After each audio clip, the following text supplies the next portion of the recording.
राजकोट किल्ल्यावरील छत्रपती शिवाजी महाराजांचा पुतळा कोसळल्याप्रकरणी आदित्य ठाकरे यांनी संतप्त प्रतिक्रिया दिली आहे। आमचा आणि साऱ्या महाराष्ट्राचा आराध्य दैवत असलेल्या छत्रपती शिवाजी महाराजांचा अपमान आम्ही कदापि सहन करणार नसल्याची संतप्त प्रतिक्रिया आदित्य ठाकरे यांनी दिली आहे।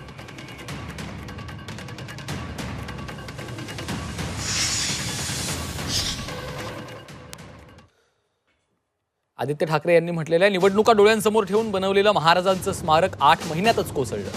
मिंदे सरकारची कंत्राटदार धार्जिणी राजवट याला कारणीभूत आहे।